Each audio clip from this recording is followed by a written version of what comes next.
اسی طرح آپ دیکھیے کہ ایک اور سوال جو عام طور پہ کیا جاتا ہے جب کوئی فوت ہو جاتا ہے کہ ہم مرنے والے کے لیے کیا کریں، اس کو کیا فائدہ پہنچے گا. خاص طور پر جب کوئی بہت اپنا کلوز، اپنا پیارا وہ چلا جاتا ہے دنیا سے، تو پھر ہمارا دل چاہتا ہے کہ اس کے مرنے کے بعد اس کو کوئی تحفہ دیں. جیسے دنیا میں آپ دیکھیں، آپ میں سے جو مائیں ہیں آپ نے دیکھا ہوگا کہ بچے جب گھر آتے ہیں آپ کو کیا دل چاہتا ہے، کچھ کھا لیں. جانے لگے تو آپ سوچتے اچھا یہ لے جاؤ، یہ کر لو. کہیں آپ جاتے ہیں تو واپس آتے ہیں تو آپ کہتے ہیں چلو اس کے لیے یہ لے جاؤ، اس بچے کو یہ دیں، اس بچے کو وہ. مائیں ساری زندگی کیا چاہتی ہیں، اپنے بچوں کے لیے کچھ نہ کچھ دینے کو ہی دل چاہتا ہے، چاہے بچے کچھ بھی نہ دیں آپ کو، پھر بھی آپ کا دل ہوتا ہے کہ ہم ان کو کچھ دے دیں. اور آپ دیکھیے کہ دنیا میں عموماً ماں باپ صرف اپنے لیے نہیں سوچتے، اپنے بچوں کے لیے سوچتے. میں ایک ینگ کپل کو جانتی ہوں، کل میں ان کے ساتھ تھی، ان کی وائف کے ساتھ، تو انہوں نے اپنا گھر سیل پہ لگایا ہوا تھا. تو کل بہت خوش تھی، کہنے لگی کہ جو ہم نے آفر دی تھی وہ ایکسپٹ ہو گئی ہے اور ہمارا گھر بکنے لگا ہے. تو میں نے کہا تم لوگوں نے کیا سوچا، اس کو بیچ کے کیا لینا ہے؟ تو کہنے لگی کہ ہم ایک زمین خریدنے لگے ہیں کافی بڑی، تو ہم چاہتے ہیں کہ ہمارے 4 بچے ہیں اور ان چاروں کے برابر کے گھر اس پہ بنا دیں. میں نے کہا آئیڈیا تو اچھا ہے، لیکن میرا مشورہ یہ ہے کہ آپ اس وقت بچوں کے لیے کوئی مناسب گھر خریدیں جس میں ان کے رکھ کے ان کی پڑھائی، ان کی تعلیم و تربیت اور ان کو ایک کمفرٹیبل لیونگ دیں. جب وہ بڑے ہو جائیں گے نا، وہ اپنے لیے گھر خود ہی بنا لیں گے. اور اگر اللہ آپ کو توفیق دے گا تو جہاں وہ جائیں گے وہاں ان کو گھر بنا دیں. لیکن ماں باپ کیا چاہتے ہیں، بچے ہماری آنکھوں کے سامنے رہے، بیٹیاں ہیں کہ بیٹے سب کے گھر ادھر ہی ہوں، نیبرہڈ میں ہوں، تب ہم خوش ہیں.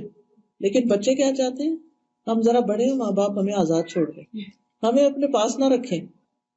اکثر بچوں کی یہ نفسیات ہوتی ہے، ہم وہاں موو ہو جائیں، وہاں چلے جائیں، وہاں چلے جائیں، دوسرے ملک چلے جائیں. وہاں وہ آپ کے پاس ہم نہیں رہنا چاہتے. ہم سمجھتے ہیں کہ ہم انہیں گھر بنا دیں گے تو بہت خوش ہوں گے اور ہمارے پاس رہیں گے. ایسا نہیں ہے، صرف ایک نفسیات کی بات ہے بچوں کی. تو جس چیز میں وہ خوش ہے نا، ان کا حصہ ان کو دے دیں. ابھی آپ خود جنگ ہیں، ابھی آپ کو خود رہنے کی ضرورت ہے. اپنے لیے پرسکون گھر بنائیں، چھوڑیں ان کی فکر. ابھی کب وہ زمین بنے گی، کب وہ گھر بنے گے، 2 سال لگیں گے، 3 سال لگیں گے. اس 3 سال کے عرصے میں ان بچوں کا وقت گزر جائے گا جو آپ ادھر ادھر رہیں گے رینٹ پر، کبھی کہیں کبھی کہیں. تو بہتر ہے کہ اس وقت ان کے لیے کچھ کریں. تو میرا کہنے کا مطلب یہ، اس مثال کو بتانے کا مقصد یہ ہے کہ ہم بچوں کی ہر چیز کے بارے میں سوچتے رہتے ہیں، ان کے بہتر سے بہتر مستقبل کے بارے میں. اگر ہمارے پاس مال ہے تو ہم چاہتے ہیں مال سے کچھ کر دیں، اور کچھ ہے تو وہ دے دیں. اور اسی طرح اگر ان میں سے کوئی فوت ہو جائے تو پھر ہمارا دل چاہتا ہے کہ اس کو آگے بھی کچھ بھیجیں. تو صدقہ جاریہ کے لیے پھر کیا کریں؟ ایک بچہ چلا گیا پہلے، اب اس کا حصہ تو اس کو نہیں ملے گا، وراثت تو اس کی رہ گئی، اس کے بچوں کو بھی نہیں جائے گا. کیونکہ ماں باپ کے ہوتے اگر بچہ فوت ہو جائے تو اس کے بچوں کے لیے وراثت میں حصہ نہیں جاتا. ہاں ویسے گفٹ دے سکتے ہیں آپ ان کو. تو ایسی صورت میں ان کے نام پر کوئی آپ چیریٹی کا کام کر سکتے ہیں، کسی خیر کے کام میں لگا سکتے ہیں تاکہ ان کے لیے صدقہ جاریہ بنے. رسول اللہ صلی اللہ علیہ وسلم نے فرمایا جب انسان مر جاتا ہے تو اس کے اعمال کا سلسلہ ختم ہو جاتا ہے سوائے 3 چیزوں کے جن کا ثواب میت کو پہنچتا ہے.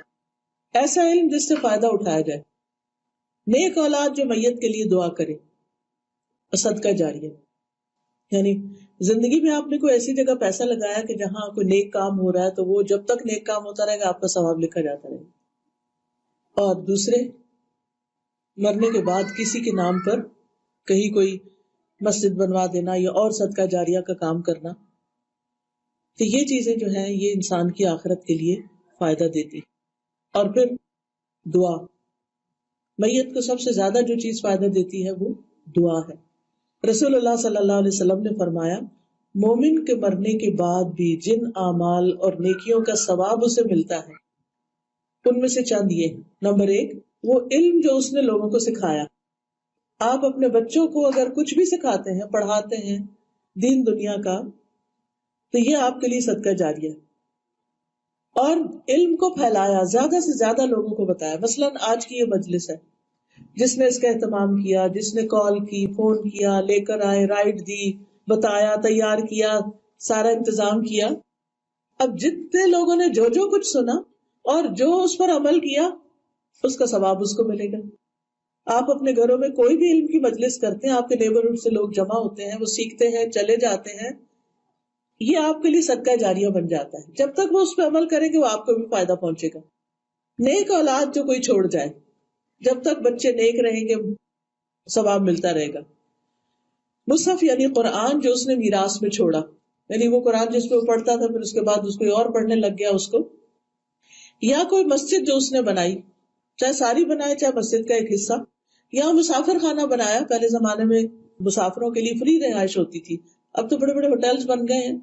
یا کوئی نہر جاری کی یعنی پانی کا انتظام کیا, یا اپنی زندگی میں تندرستی میں اپنی کمائی سے کچھ صدقہ کیا. ان سب کا اجر اسے اپنے مرنے کے بعد ملتا رہے گا, یعنی وہ فوت بھی ہو گیا تو اس کے نامہ اعمال میں اضافہ ہوتا رہے گا. تو یہ ہیں صدقہ جاریہ کے چند کام.